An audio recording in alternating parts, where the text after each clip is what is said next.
Boa tarde, pessoal.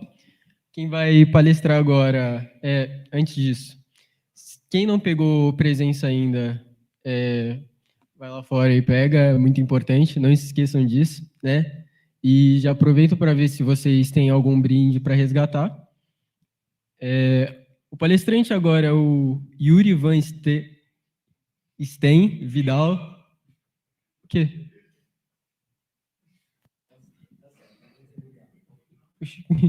Gritaram vindo, que susto, mano. Yuri Van Steen Vidal, representando a síntese, e ele vai fazer uma palestra que representa bem o nosso curso, que é sobre gestão empresarial, né? E o título, Além da Startup, como criar e gerir uma empresa. Com você, Yuri. Muito obrigado, Bini. Boa tarde.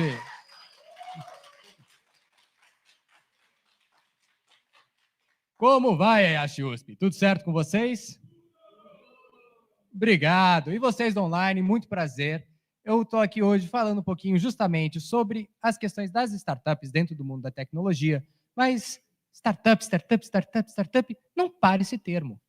Você sempre só escuta sobre isso. Vamos ir um pouquinho mais além? Vamos falar um pouquinho mais só do que a gente sempre está escutando em todo canto? Opa, pronto, mais perto do microfone melhora, né? Tá bom. Então, gente, hoje eu vou falar um pouquinho como criar e gerir uma empresa e vou aproveitar também um pouco para contar algumas das experiências que eu tive na presidência da Síntese Júnior, a empresa júnior de sistemas de informação aqui do curso. Então, sem mais delongas, falar um pouquinho sobre mim. Eu sou aluno aqui em sistemas de informação pela IASH, eu sou o presidente, como comentei, e sou um grande sonhador. E eu tenho a missão de um dia abrir minha própria empresa. Você me pergunta, você quer abrir uma empresa de tecnologia muito maluca? Não, eu quero abrir um estúdio de animação. Mas todas essas aventuras que eu tive ao longo desse ano com a questão da gerência de empresa estão me ajudando cada vez mais a entender esse mundo, entender o mundo empresarial do mercado, entender como realmente tudo isso tem que ser feito, olhando para diversas partes, como tanto marketing ou a parte em si de projetos. Além disso, sou apaixonado pelo meio acadêmico, assim, de forma estonteante, tenho muita vontade de seguir fazendo um mestrado, doutorado com o tempo, então não estou vindo aqui como um pregador do CLT para vocês, tá? Não é exatamente o que eu quero fazer da minha vida também. Então, gente, primeiro, alguém aqui sabe qual que é a diferença de uma startup para uma empresa tradicional? Se não sabe, eu quero que alguém fale, então, o que acha. Vamos lá.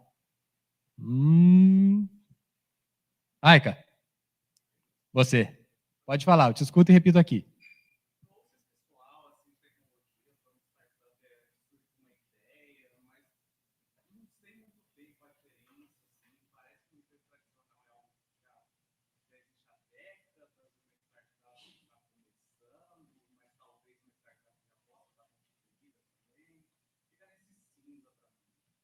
Tá ótimo. Então, justamente tem esse ponto meio esquisito, né? Exatamente o que é, mas você pensa, tá, eu tenho uma ideia. Startup é algo que não decolou, não está imenso, não é algo estabelecido há muitos anos. Isso costuma estar certo. Mas a gente olha muito por padrões. Porque a gente tem várias startups no mundo, a gente tem diversos eventos de startup no mundo, mas são muitas poucas que realmente começam a ficar muito grandes. A gente tem, no Brasil, de centenas de startups criadas todo ano, 18 que se tornaram as chamadas startups unicórnio, que são as que arrecadaram mais de 1 bilhão de faturamento. Então, esse é um mercado muito difícil de você realmente conseguir se desenvolver. Mas, vamos olhar um pouquinho mais fundo, porque por enquanto eu ainda não falei muita coisa. Então, vamos primeiro falar o que é uma empresa. Está aqui uma definição que eu trouxe do Jus Brasil. E, em grande resumo, para quem não quiser ler o texto todo, é você ter um CNPJ. Mais nada. Então, se você tem um CNPJ, você é uma empresa. Parabéns. Por definição, então, você tem que atuar em alguma coisa. Para conseguir seu CNPJ, você está dizendo o que você realmente está fazendo. Você tem que definir os tipos de serviços que você está prestando, os tipos de produtos que você vende, e com isso, está tudo certo. Você pode seguir a partir daí. Mas, uma startup não faz também exatamente isso? De fato, uma startup também faz exatamente o que uma empresa faz, porque é tudo a mesma coisa. Uma startup precisa de um CNPJ para sequer existir. Mas a diferença é que ela tem um caráter escalável, repetível e cercado de incerteza. Eita, então não pareceu muito bom aqui o que você falou, né, de incerteza. Como eu comentei, a ideia de uma startup pode não dar certo. E isso é parte central do que ela significa. Não são empresas que você está indo 100% ali com capital de investimento absurdo, vindo de empresas multimilionárias que estão ajudando a fazer. Raramente é isso. Surge de uma curiosidade, surge de uma ideia. E a partir daqui a gente vai começar a falar como elas conseguem se desenvolver. Mas é muito importante repetir essa parte, repetível e escalável.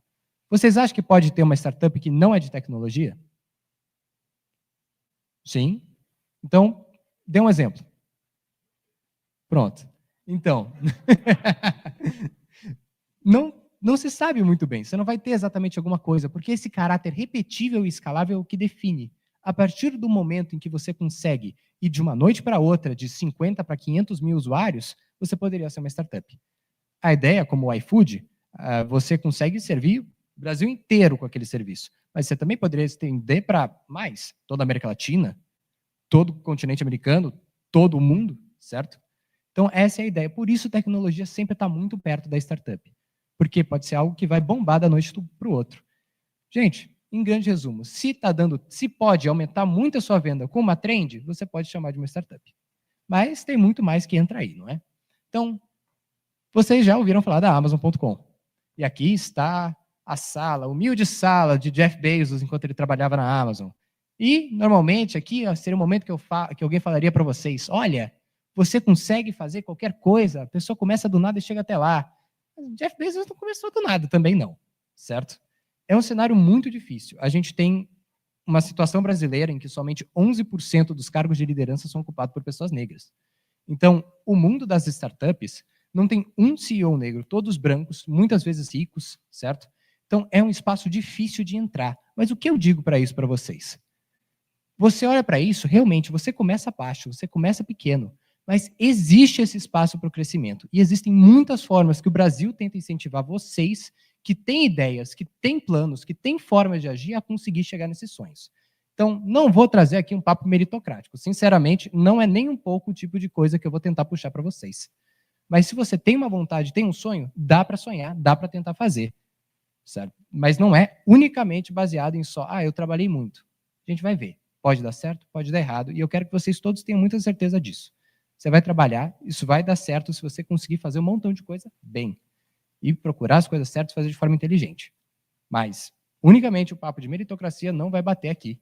E aqui a gente vai ter algumas startups, que vocês vão conhecer todas, certo? Não vou ficar falando os nomes, porque senão estou fazendo jabá para a empresa também. Mas, o que eu quero mostrar tem empresas brasileiras e tem empresas internacionais aqui também. De grandes empresas que começaram com startups e foram cada vez mais crescendo ao ponto de se tornar as unicórnios. Empresas multibilionárias que arrecadam milhões e milhões. Bilhões e bilhões. Então, vamos começar. Como é que uma startup vai atuando? Produção, mudança de câmera. A gente tem, começando aqui bem pequeno, bem meigo, a curiosidade. O que é esse mundo das startups? O que é esse evento que eu fui participar quando eu fui numa Campus Party, quando eu fui participar de uma semana de sistemas de informação e vejo alguém falando sobre essas tal das startups? Então é ali que vem a primeira pulga na orelha. O que é tudo isso? O que é esse mundo da tecnologia? Então esse período meigo do qual você está tentando entender o que está acontecendo é o da curiosidade. Então você começa a ter ideia, começa a ter ideação, começa a procurar validação nas suas ideias. Fala, poxa, eu tenho um problema na minha vida, gostaria de resolver. Quais são as formas que você vai atuar nisso daí? Com isso, você começa a procurar ideia, procurar ideia, procurar ideia, procurar ideia, até que você pensa uma e fala, é essa.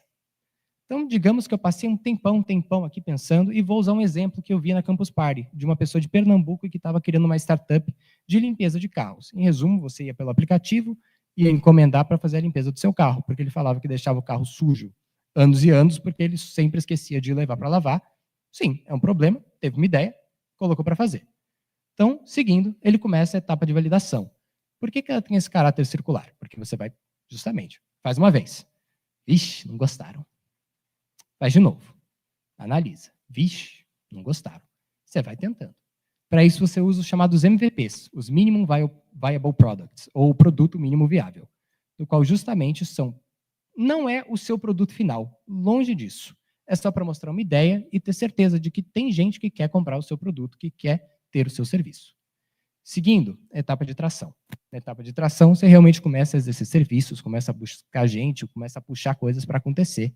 É muito semelhante à etapa de crescimento. A diferença é que aqui é ainda muito inicial. É quando você está juntando aqueles malucos, sabe, que está querendo comprar essa briga com você, e aí você vai. Na etapa de crescimento, já começa a ter uma certa hierarquização na sua empresa, você já pode começar a ter gente que está trabalhando para você e não só com você. E seguindo, vem a escala, que aí a partir daqui é quando a empresa não tem mais jeito, vai começar a crescer mais e mais e mais e mais, e você vai começar a ter que pensar em outras formas de se reinventar. Mas vamos olhando com calma. Então, primeiro, eu tinha comentado essa parte de pessoas trabalhando para você e pessoas trabalhando com você. Esse é a questão da hierarquização. Hierarquização dentro de uma empresa pode ser vertical ou horizontal. As hierarquizações verticais, elas vão trabalhar justamente. Você tem, por exemplo, o presidente da empresa, seguido pelo diretor de marketing, de jurídico financeiro e, gestão de pessoas, marketing e jurídico financeiro. Então, você começa a ter equipes que estão por baixo, que trabalham nisso. E o que tem bom nisso? Organização.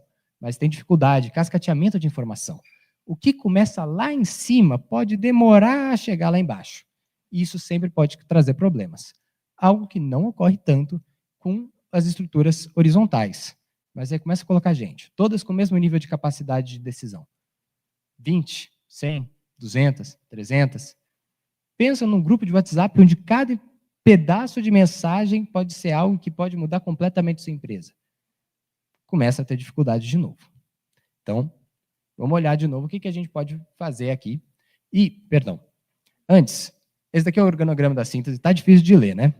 Conseguem ler, mais ou menos? Tá bom. Então, o que eu queria mostrar para vocês? Vocês diriam que isso daqui é um organograma horizontal ou vertical? Vertical? Vertical. Quem que acha que é vertical? Levanta a mão, deixa eu ver. Certo. Horizontal, alguém? Tá certo. Gente, é vertical, mas tem um caráter um pouco curioso. Porque vocês veem aqui a diretoria e ela se expande de uma forma muito grande, não só isso, como toda a parte de projetos, ela é dividida em 3 diretorias diferentes. Esse é um caráter horizontal. A gente tem 3 pessoas que atuam em setores parecidos, o de desenvolvimento, mas eles estão com o mesmo nível de prioridade. Eu poderia muito bem juntar esses 3, chamar de gerente e colocar sobre um único cargo de diretor. E por que, então, que a gente mantém esses 3? Pelas políticas da empresa, de procurar mais cargos de liderança, certo? De achar formas onde as pessoas conseguem interagir e procurar outras formas de atuar. Então, pouquinho isso. A questão da hierarquização vem de qual a cultura e qual que é o objetivo da sua empresa naquele momento. Então, olhando um pouquinho mais aqui. Tá, você já abriu sua empresa, tá bom. Você foi lá, foi no cartório, contratou um contador, definiu se você é uma LTDA, uma MEI, o que quer que você vai ser. Provavelmente uma LTDA, se você está abrindo uma startup. E você já começa a olhar para a galera em volta. Fala, pô, será que alguém aqui consegue comprar essa briga comigo? O que você vai olhar neles? Quais os tipos de coisas que você procura em uma pessoa para trabalhar com você? Para vocês. Ser confiável, certo. Diga, Helena. Proatividade, ótimo. São todas coisas que você está procurando. Mas e um caráter técnico? Se você é a pessoa que tem um caráter técnico muito forte na parte de desenvolvimento, o que você vai procurar para pessoas que vão trabalhar com você? Outras pessoas que são desenvolvedoras? Não. Você vai procurar gente que mexe com coisas completamente diferentes com você e que complementam as suas atividades. Se você é desenvolvedor, você sabe, mexe muito, você tem total noção de front-end, back-end, você tem tudo que você precisa para começar a realizar o seu projeto. Mas você entende marketing? Vixe, gestão de pessoas? Nossa, já mexeu com alguma planilha financeira? Talvez não.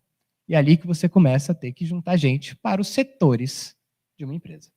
Então, vamos olhar aqui para alguns gerais. Cada empresa tem o seu jeito de organizar, certo? Então, a gente tem primeiro aqui, que eu vou estar trazendo para vocês, os recursos humanos, que eles são responsáveis pelo maior ativo das empresas, as pessoas.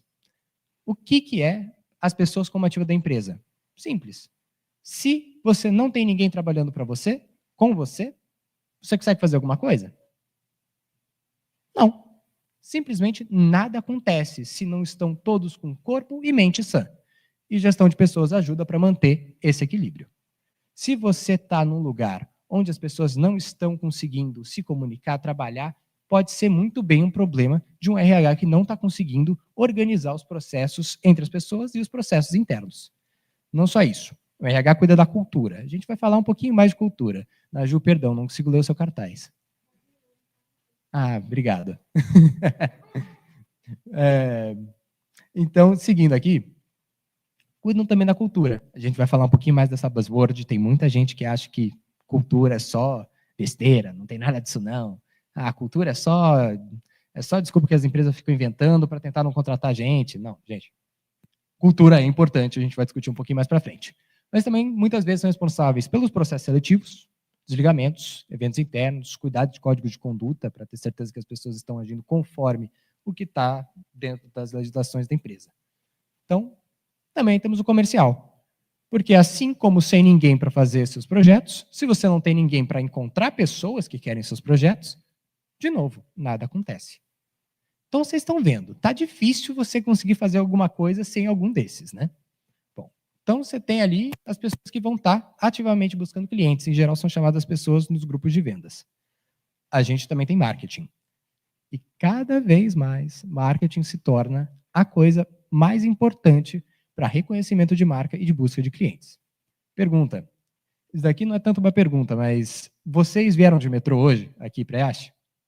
Sim. Quantos de vocês repararam na quantidade exorbitante de comerciais, inclusive de todas as empresas que eu listei hoje mais cedo? A 99 Táxi está com, por exemplo, um comercial na frente da entrada que a gente tem para chegar na linha Safira, pelo Tatuapé. Não é à toa, coloquei ele hoje agora, inclusive. Não, tô brincando, já estava ali antes. Mas o marketing vai também ter toda essa parte de reconhecimento de marca, de você entender o que ela é, e procurar para cuidar da imagem da empresa. O marketing mal feito pode aniquilar tudo que você trabalhou por tanto tempo para fazer. Então, a gente tem que tomar cuidado para ter certeza que a gente tem uma marca confiável. Seguindo aqui para a administração, de novo, mais um que se não tiver, acabou tudo para você. Você vai estar cheio de problema legal e você não vai conseguir atuar em nada, porque o jurídico financeiro tem certeza de que você vai estar regularizado conforme todos os tipos de espaços. Seja, por exemplo, numa empresa júnior perante a universidade, numa empresa sênior no governo e tudo mais. A gente também muitas vezes podem cuidar de acompanhamento de OKRs e de outros tipos de metas, mas isso vai de cada um. Na verdade, isso daqui veio da síntese, eu acabei deixando aqui, mas tem muitas empresas que também fazem isso, certo? Cuidam dos contratos e controlam as despesas pelo planejamento financeiro. Tá bom. E projetos? É a hora que eu vou colocar aqui um slide cheio de coisa que dá para fazer. Mas, de verdade, cada empresa faz algo. Eu não consigo colocar como é que um único setor de projetos vai atuar. Vocês conseguem pensar duas empresas que atuam exatamente idênticas? Chances são que sim, na verdade. Vocês conseguem. Tem alguns que atuam no mesmo mercado. Mas projetos, em geral, você não consegue comparar uma fintech para uma fintech. O que é uma fintech? Uma empresa de financeiro, certo? Uma empresa de tecnologia de finanças, como a Stone. Mas uma fintech, como a Netflix, você vai olhar tipo, o que realmente está sendo feito no projeto. O que realmente você está fazendo para trabalhar nisso. É muito diferente, são áreas de atuação muito difíceis. Então, em resumo, projetos e execução. Nada mais, nada menos. Então, como é que você faz a comunicação entre setores? Gente, a ideia não é para ler, tá? Quero deixar isso bem claro. Não vão tentando ler o que diabos está escrito aqui. Mas chegou aqui jurídico financeiro e falou para você, no grupo do WhatsApp, gente, estamos com um problema absurdo, acabou de ter um problema no contrato. Poxa, mas, gente, o que é isso? A gente está com um problema de marketing que a gente não está conseguindo ainda resolver pelo contato com as pessoas. Pera lá, para tudo, gente. A gente está com um desastre aqui no nosso RH, que a gente está com vários desligamentos que não foram tratados e, meu Deus, o que é isso? Os projetos estão com agora um problema de execução. Respira. Não dá para comunicar assim, né? Então, a comunicação, conforme você vai crescendo, o número de setores que vão estar trabalhando é cada vez mais essencial. Se você coloca tudo junto, um grupo de WhatsApp, você nunca mais vai conseguir encontrar as informações que você precisa. As informações vão estar todas perdidas e você não sabe mais o que está acontecendo. Então, tem algumas ferramentas que podem te ajudar. Ué. Ih, não carregou? Pera. Acho que deu algum probleminha aqui no Canva. Tá voltando, tá bom. Eu peguei essa aqui, é uma ferramenta open source que eu achei na internet, quando eu estava procurando, mas, em grande resumo, são formas de você conseguir gerir essas informações. Porque se você deixar tudo à mercê de, não, as pessoas conseguem se comunicar, não vão, vai dar problema e vai ter processo que não vai estar conseguindo se manter. Além disso, a gente tem os ERPs, ou ERPs, se você for encontrar também gente falando assim, mas o ERP é o santo graal das comunicações dentro de uma empresa. O que é o ERP? É uma junção de todos os dados, informações e processos que você está trabalhando. Então, vocês, quem aqui já teve, todo mundo deveria ter tido, né? Mas estou tentando lembrar o nome da matéria. Introdução a Fundamentos de Sistemas de Informação. Matéria de primeiro semestre de SI. Tiveram? Tem alguém que não é de SI aqui? Alguém não é de SI aqui? Uma pessoa não é de SI aqui, tá certo. Então, gente, vocês já ouviram esse termo, quem estava nas aulas de Fundamentos de Sistema de Informação, quem não é, e para o público do online, não esqueci de vocês, vou contar um cadinho do que são os ERPs. Em grande resumo, você vai ter um grande sistema, certo? Que vai organizar todas as informações. Não é tão à toa que o nosso curso é muito chegado nesse tipo de organização. Essa parte empresarial de entender os núcleos, entender os sistemas por trás, entender como é que funcionam os fluxos de dados, vem muito do que você precisa para montar um desses daqui. Porque com isso você tem certeza que sua empresa está conseguindo manter os dados entre várias e várias e várias partes. A Ju está de novo com um cartazinho que eu não consigo ler. Você falou, tira o óculos? Não vou conseguir.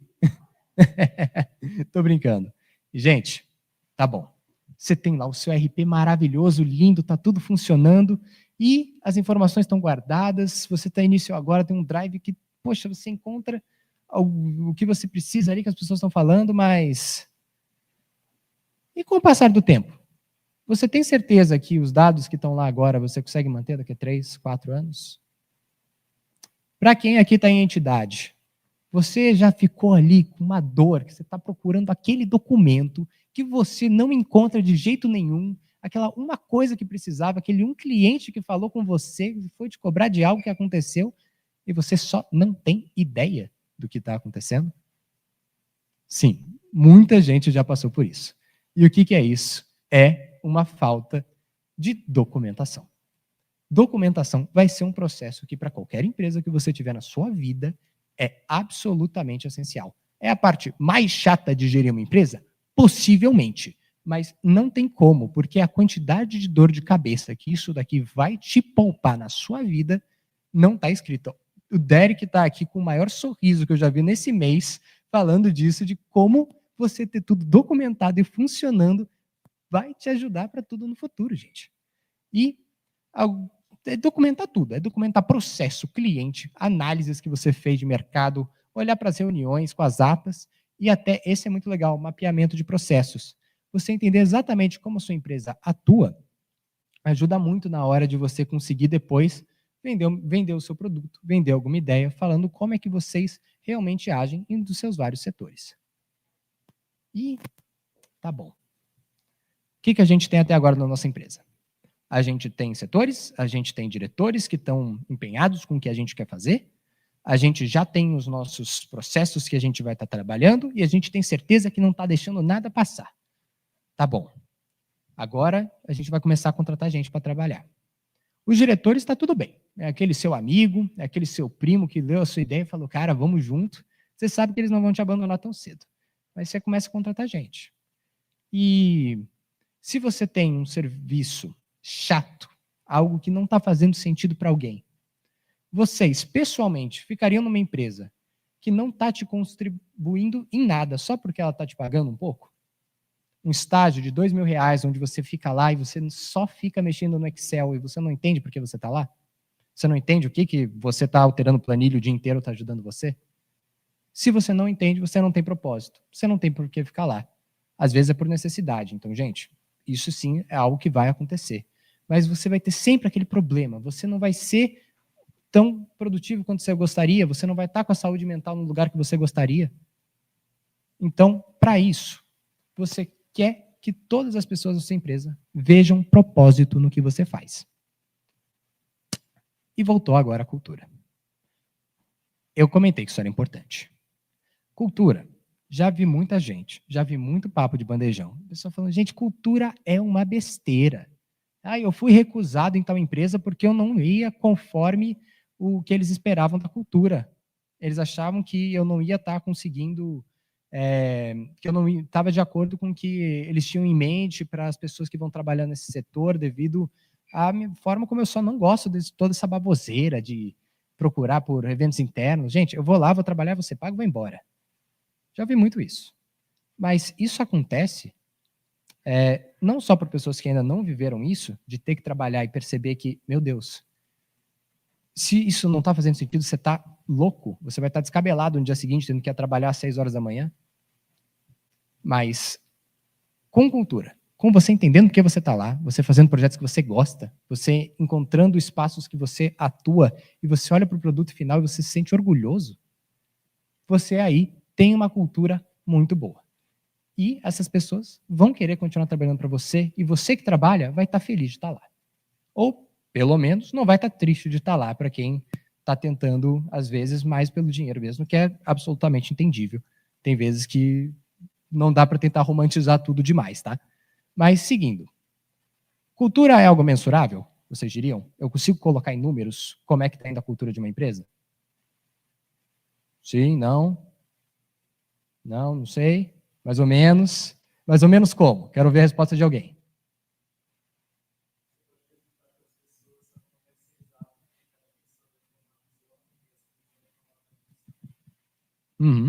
Exato.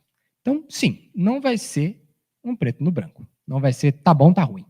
Certo? Mas é sim de acordo com o que as pessoas estão entendendo desse espaço. Mas isso é importante. Justamente a cultura é você tentar medir o imensurável, as reações humanas, as emoções. Então, você não vai ter um número tipo 12, tá ótimo. Não sei o que 12 significa, mas é mais que 11, eu sei que a gente só tem o máximo de 13. Não vai ser isso. Mas você vai conseguir olhar por pesquisas de clima organizacional, as chamadas PCOs, como é que as pessoas estão engajando com o que você está fazendo. Isso já é um ótimo indicador do que você precisa. Então, além disso, muitas vezes a cultura também vai ter o que se chama de MVV, que são as missões, visões e valores de uma empresa, onde, em resumo, as missões é o que eles querem alcançar, a visão é como eles vão alcançar, e os valores é o que não pode faltar em quem trabalha lá dentro. E vocês estão achando meio louco isso ainda da cultura, né? Eu estou aqui tocando nessa tecla. Mas, vocês já pararam para pensar como é que a cultura de trabalho, às vezes, de um país inteiro pode ser diferente? Aqui no Brasil, a gente tem nossa cultura de trabalho. Como é que a gente interage com o trabalho? Mas Japão, China, países do outro lado do mundo que enxergam todo esse cenário do trabalho de uma forma completamente diferente.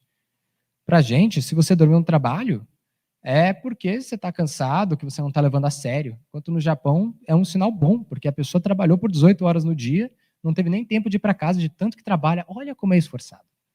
Então, cultura entre países muda, entre espaços muda, entre empresas muda. Então, a gente tem que tomar cuidado para ter uma cultura que você, como dono da sua empresa, se sente orgulhoso e que os membros também vão se sentir orgulhosos de estar lá, tá bom? Então, é isso que eu tenho a dizer. Na minha opinião, você trabalhar por 18 horas no dia é loucura, então jamais iria fazer algo que fosse incentivar que as pessoas não tivessem o seu final de semana. Então, escala 6x1, não aqui. Então, seguindo de novo. Vamos falar um pouquinho de dados? Está acabando. Porque olha agora como é que já está a sua empresa. Você tem uma empresa com pessoas engajadas, que entendem o que estão fazendo lá, com setor de marketing comercial, que já está começando a atuar, você já tem a sua marca da empresa sendo estabelecida, você já tem um jurídico financeiro que está tendo certeza de que você não está ferrando nada, que não tem nada que não está acontecendo, você tem toda a parte da comunicação, então você sabe o que está dando de errado em cada espaço, mas tem um pouquinho mais que a gente pode ir além. E se a gente começar a olhar para os ecossistemas? Porque a sua empresa não está sozinha no mundo, né? Você que está abrindo uma nova empresa de concessionária de carro, não seria uma startup, mas você está abrindo uma concessionária de carro. Tem que analisar onde tem outras concessionárias na sua cidade, no Brasil. Quais são as estratégias que elas estão utilizando? O que você está fazendo de diferente? Quais são os seus diferenciais? Isso a gente começa a olhar para dados. E eu vou falar de inteligência artificial. Desculpa. Também sou do hype, não teve jeito. Né, Rebeca? Coraçãozinho para você também. Gente, a gente vai ter que falar um pouquinho de inteligência artificial, tomada de decisão e como os dados vão te auxiliar nisso tudo. A gente tem os chamados business intelligence, que é a forma como a gente vai interagir com dados da sua empresa para tomar decisão. Então, de novo, a gente está agora abrindo uma cadeia de sorveteria. Eu sei que tem uma sorveteria que está bombando agora. Então, vamos começar a coletar quais são os tipos de clientes que eles encontram, certo? Para a gente entender, será que é um público específico que eles estão alcançando? Será que a gente consegue se diferenciar naquele espaço para ter certeza que tem outro público que vem ver a gente? Será que tem uma sorveteria que está indo muito adulto, muito idoso, porque é tradicional? Mas se a gente tentar fazer algo mais moderninho, mesmo que do lado, a gente vai conseguir atrair mais crianças, seus pais, e conseguir fazer um espaço que vai ser concorrente com o outro? Esse é o espaço do Business Intelligence. E tem algumas formas que você pode fazer essa análise. A chamada descritivas, onde você vai pegar os dados que estão lá e você vai dizer o que está acontecendo. Então, eu vou pegar os dados dessa empresa que eu estou analisando, de sorveterias, concorrente minha. Bom, o que acontece? A gente tem certeza que entra por volta de 800 adultos por dia lá, cada um gasta por volta de um sorvete, de 1, 2 bolas, então o que daria na precificação, por ser uma sorveteria mais artesanal, uns 13, 14 reais por pessoa, e a gente começa a descrever o cenário, descrever esse mini mundo e descrever quem são as pessoas que estão em volta. Bom, tem mais. Tem também as chamadas preditivas, e é agora que entra os algoritmos de regressão e inteligência artificial, que vocês estão vindo falar aqui nessas últimas palestras várias e várias vezes. Por quê? Porque é essencial. É entender o que vem depois, a partir do agora e do passado. A gente não fala que tem que estudar história para entender o futuro? Inteligência artificial serve para isso também. Olhar para tudo o que aconteceu e vamos fazer previsões para entender o que vai acontecer? Vocês estão vendo que é poderoso isso, né? Não é à toa que todo mundo fica falando sobre inteligência artificial. E a gente também tem as diagnósticas, que, semelhante às descritivas, muda a lente. Quer entender o que agora realmente está acontecendo, por que está acontecendo, vamos procurar soluções para os problemas que a gente tem.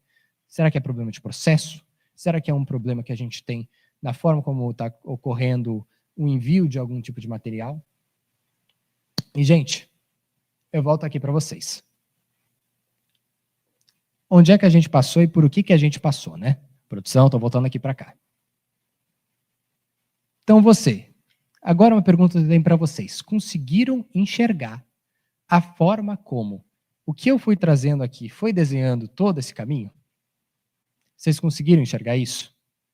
Então, quem aqui ficou curioso de fazer uma startup? Ficou curioso com esse mundo alguma vez na vida? Algumas pessoas. Então, eu vou selecionar uma região geral e quero que você conte um pouquinho a história. Não vai conseguir fugir. Aqui, você, meu querido. Qual é o seu nome? Felipe. Prazer, Felipe. Então, me conta um pouquinho mais. O que você teve de curiosidade nesse mundo? Curiosidade? Eu tive vontade de abrir, ainda tenho. Porque perfeito. Eu acho que você criar uma startup é muito difícil, mas você tem a liberdade de expressar ali o que você sente, né? Quando a gente está no CLT, vejo muito valor no CLT, mas a gente acaba fazendo coisas que talvez não façam sentido, muitas vezes pelo dinheiro. E criar uma startup, para mim, é uma forma de me expressar através da tecnologia, através do social, enfim, trazer inovações para a sociedade. Perfeito. E já tem alguma ideia? Já chegou alguma coisa? Atualmente eu tenho uma empresa no método tradicional, uma agência chamada Uivo Media. Aí quem quiser seguir no Instagram, eu vou puxar essa sardinha aí. E aí a gente faz alguns serviços de posicionamento digital para pequenas e médias empresas. Mas não vejo como uma startup ainda, vejo como uma agência embrionária, porque acho que o processo é muito mais de prestação de serviços do que talvez um SaaS ou algo do tipo. Sumindo tanto dessa parte da escalabilidade, né, que procura nas startups. Isso, exatamente. Tá certo.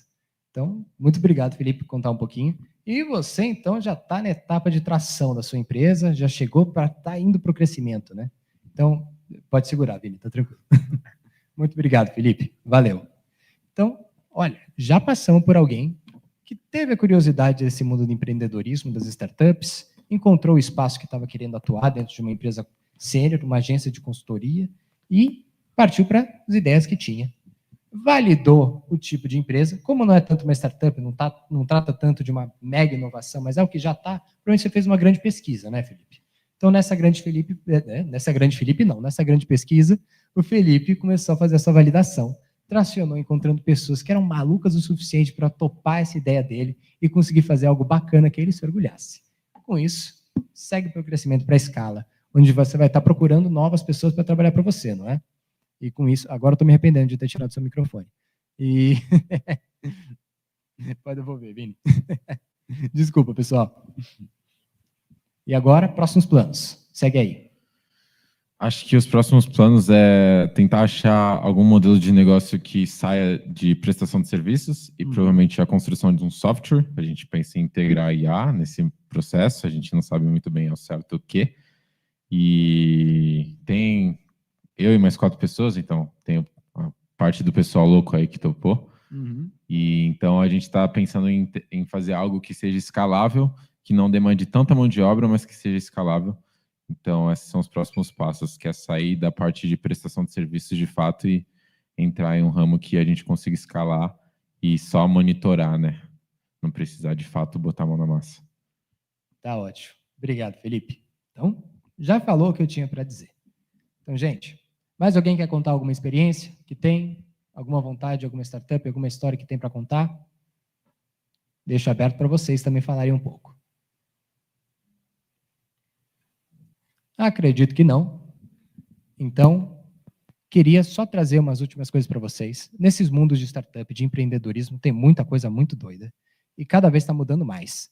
Eu acho que vocês já ouviram alguma vez falar sobre os tais investidores anjos de startup, que é uma coisa que está ficando cada vez mais rara.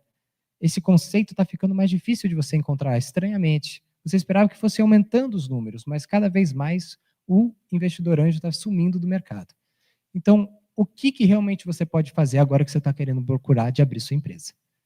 Já comentamos muita coisa aqui, mas alguns canais muito bons que você vai ter para encontrar são alguns eventos, os hackathons.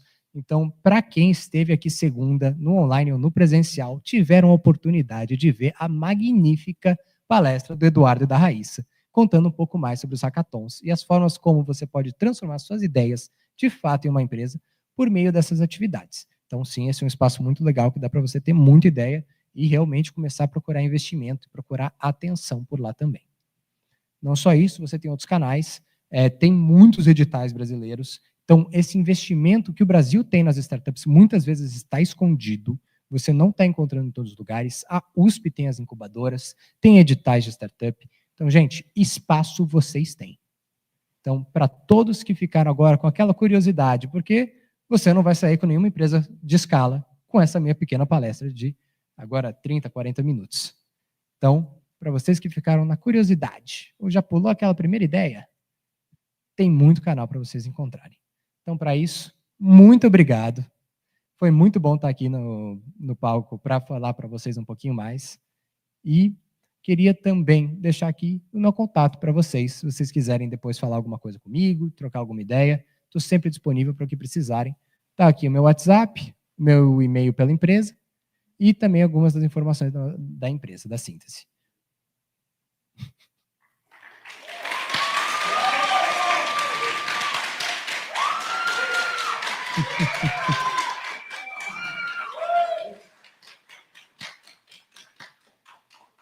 Muito obrigado, pessoal.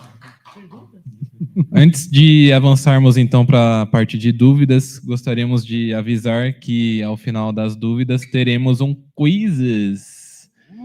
Então, participe aí, se quiser ganhar brindes.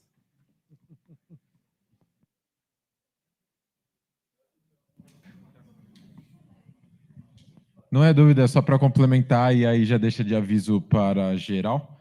Ano passado eu consegui entrar na Bolsa do Santander em parceria com a USP, que é a Bolsa de Empreendedorismo, duração de 4 meses, e é uma mentoria basicamente desses 4 meses para quem está ali na parte de tração.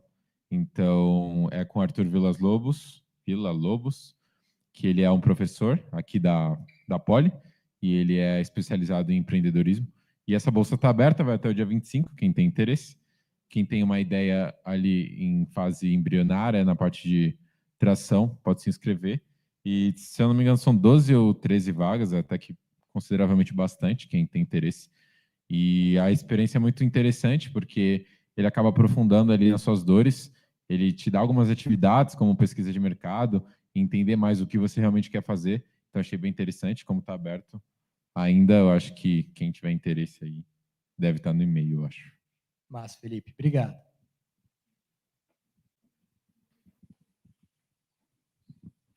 Opa, primeiramente, muito obrigada pela palestra, foi sensacional, fez Eu eu que repensar agradeço. muitas coisas, principalmente do porquê que a gente faz as coisas, e era sobre isso que eu queria fazer uma pergunta, sobre estratégias, meios que você encontra em experiências que você teve, que você acha legal, estratégias da gente mostrar para as pessoas naquela organização vertical, quem está mais embaixo dessa organização, como a gente mostra para elas qual é o nosso objetivo, como que a gente passa para todas as linhas onde a gente quer chegar.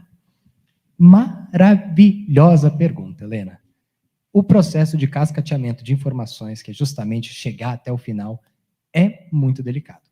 Mas tem algumas várias formas que as pessoas costumam encontrar para conseguir trazer isso. O primeiro, e o mais simples de todo, reuniões.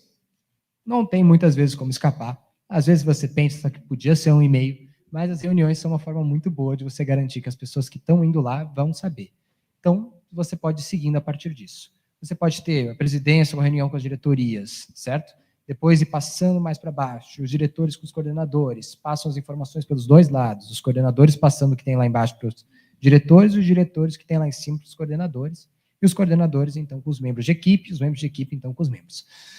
Mas cansa, né? Ufa, passamos por muita etapa para chegar nesse pessoal. Tem outras formas, né? Aí sim, vem, por exemplo, os e-mails. É uma forma bem adequada que muitas empresas fazem. Eles fazem os newsletters, mas, em geral, você vai ver muita empresa reclamando que não leem os newsletters que eles fazem. Então, passar as informações é algo difícil. Quanto mais hierarquizado, de forma vertical, mais difícil vai ficando. Os RPs ajudam muito, certo? Ferramentas como o Pipefy ajudam também bastante para você ver como é que está o andamento de projeto, como é que está o andamento de alguma coisa que está acontecendo no setor financeiro. Mas conforme você vai escalando, você vai tendo cada vez mais dificuldades de você achar. Mas, de fato, uma modularização começa a ser necessária. Não dá para todo mundo saber de tudo em todos os setores. Então, conforme você vai descendo, só o essencial, aquilo que a pessoa realmente precisa saber. Não precisa saber que o contrato para tal cliente foi efetuado, mas ele com certeza precisa saber se teve algum tipo de mega campanha de marketing que está anunciando para as pessoas poderem participar. É o que as pessoas podem querer saber, certo? Mas outras coisas absolutamente essenciais, estou tentando pensar na minha cabeça. Um processo seletivo para divulgação, ou algum tipo de projeto que você vai ter que participar. Então, isso tem que chegar a você na veia, na hora. Tem que ser pelo contato mais direto que você conseguir. Ou seja, Telegram, porque veio de algum espaço um pouco mais em cima. Então é isso. Respondi a sua pergunta, Helena? Eu que agradeço. Mais alguma pergunta, pessoal? Pode ir. Primeiramente, parabéns pela apresentação, foi uma experiência muito enriquecedora, muito construtiva, se apresentou muito bem, mas eu queria fazer uma pergunta com relação à Síntese Júnior, que você é o presidente, que tipo assim, meu sonho é entrar na Síntese Júnior, eu faria de tudo para entrar nessa empresa, e aí eu queria saber se tem algum processo seletivo aberto, né, como que funciona isso? Ana Júlia, você fez a pergunta numa hora boa. A Síntese Júnior está com... Opa, me censuraram aqui. Ih, me censuraram. Mas a Síntese Júnior está com processos seletivos aberto, certo? Ele vai estar durando até amanhã, então quem tiver interessado vai ter um QR Code aqui na tela quando permitido. Pronto. Quem quiser pode escanear, que vai abrir para um Pipefy onde vocês podem começar a ter esse contato com a empresa. O que a gente está procurando muito num membro, certo? Uma pessoa com dedicação, com vontade, certo? Que vai conseguir engajar na cultura da empresa, que vai procurar formas de estar atuando com todo mundo. Então, muitas das coisas que a gente passou aqui vem dessa minha experiência própria dentro da Síntese, de ter um contato, de ter que trabalhar com o meio externo, de ter que fazer bench, de ter que ver como é que várias empresas estão atuando. Então, eu tentei trazer muito essa sensação aqui para vocês também. Tá bom? Mais alguma pergunta, pessoal?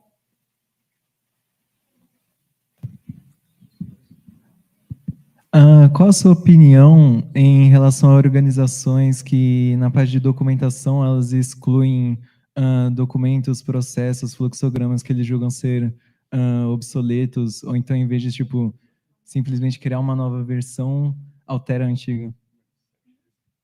Muito delicado essa pergunta. Porque, às vezes, você acaba realmente tendo coisas que passaram tanto tempo que começa a perder o sentido. Mas é muito importante você trazer esse sentido, às vezes, de novo, certo? Você tem que ter o contexto da época onde aquilo aconteceu, você registrar esses contextos, os momentos onde você estava, pode ajudar muito que essas informações não percam sentido, independente de quantas versões você tenha que fazer. Então, você alterou muita coisa agora, digamos assim, você está numa empresa que simplesmente decidiu reestruturar todo o processo de vendas. E deu tudo errado. Mas vocês alteraram o documento anterior. E agora o que faz? Certo? Seu mapeamento de processos foi embora e você não sabe mais o que está acontecendo. Então, é muito importante você ainda guardar e ter o contexto, dizendo por que aquilo fez sentido naquele momento, para quando você poder voltar, você conseguir entender de novo esse documento. Acho muito importante você manter essas versões antigas, bem organizadas e separadas por períodos de tempo. Em geral, tente evitar apagar informações dos seus bancos de dados, a não ser que seja absolutamente necessário ou algo que realmente não faz nenhum sentido. Obrigado. Mais alguém? Pessoal da online, estou esperando aí. Pelo online ainda não temos nenhuma questão.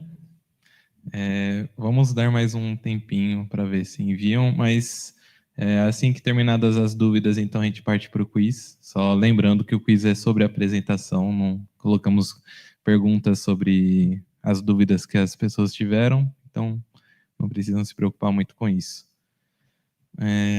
Bom, creio que não vai aparecer pergunta no chat nesse meio tempo, mas se aparecer, a gente pode exibir depois e responder a pessoa.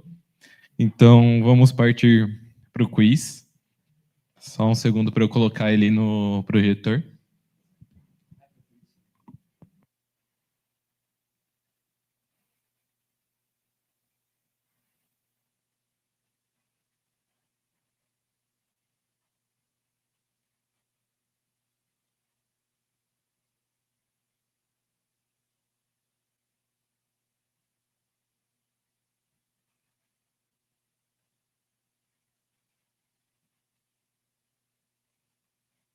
Então, podem escanear o QR Code ali, eu já coloco ele em tela cheia, para vocês se juntarem ao quiz. Assim que tivermos confirmação de que todas as pessoas do presencial estão no quiz, a gente dará início a ele, então. E cuidado com os nomes, por favor.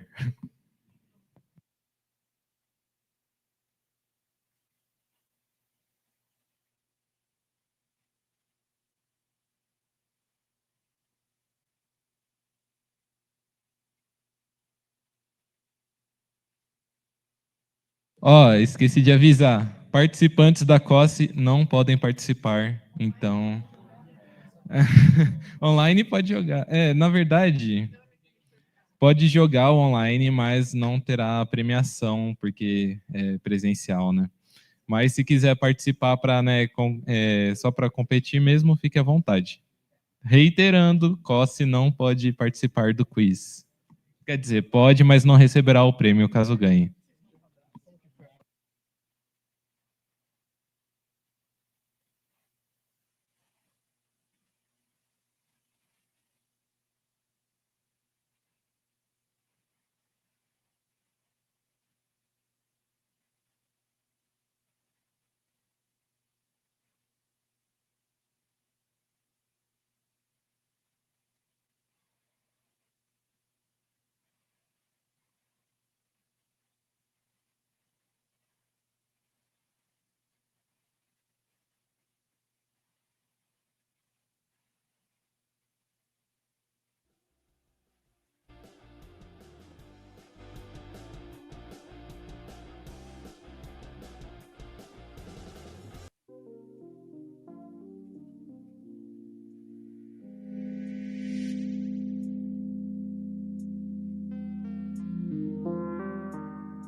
Pessoal, todo mundo já entrou? Tem um QR Code gigante na tela, tá? Ou é joinmyquiz.com/1500053, tá bom? Vamos lá, vamos começar. Podem poluir a tela, gente, tá liberado.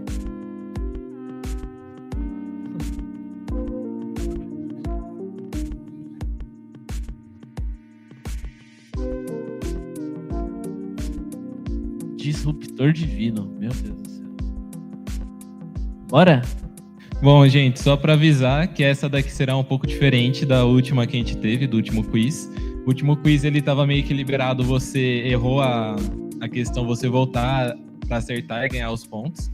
Então a gente configurou de uma vez agora para assim que passar a questão, ó, cansado aqui, ó, já era. Então são 7 questões, tá? A gente daqui a pouco já vai começar. E aí vocês vão acompanhar o quiz pelo dispositivo que você abriu, certo? Não é pelo telão, então não fiquem olhando pro telão, vão perder ponto. Vou perder tempo.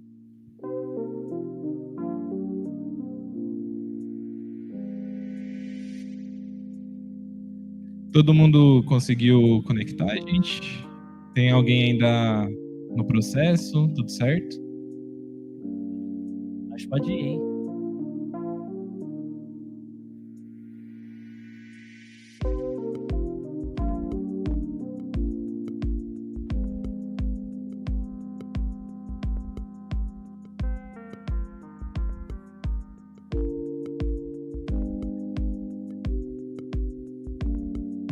E começou então. 7 perguntas. Liberado pra vocês responderem.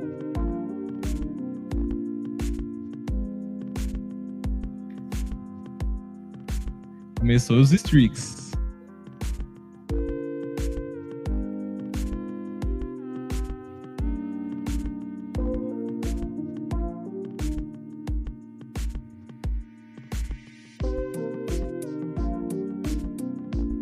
Ele não pode. Se assim eu participava também, assim, só pelo meme. Ó.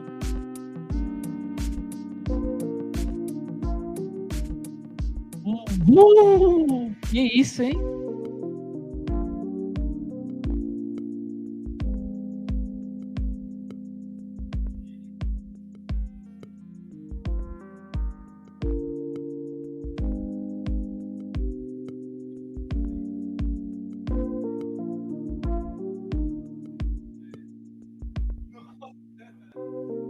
Que isso?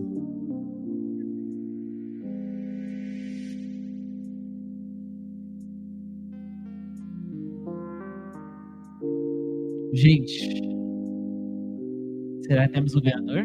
Oi? Nós temos um ganhador.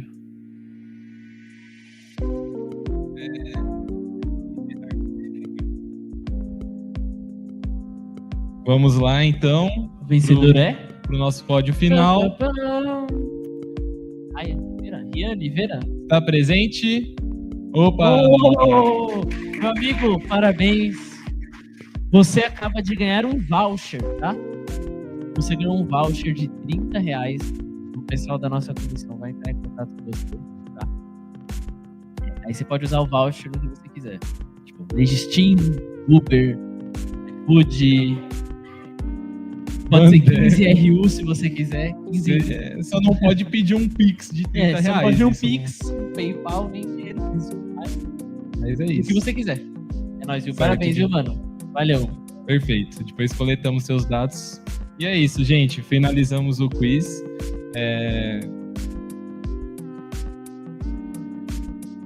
Pode vir vindo. Vamos Vai lá, falar Vigão. então sobre qual será a próxima palestra. Depois dessas emoções aí, rapaziada, a gente vai ter uma pausa. Às 5h20 a gente volta com uma palestra do Gabriel Monteiro. O título é Home Lab e Self-Hosting. Monte seu servidor, ganhe privacidade e aprenda se divertindo. É isso, rapaziada. Olha aí.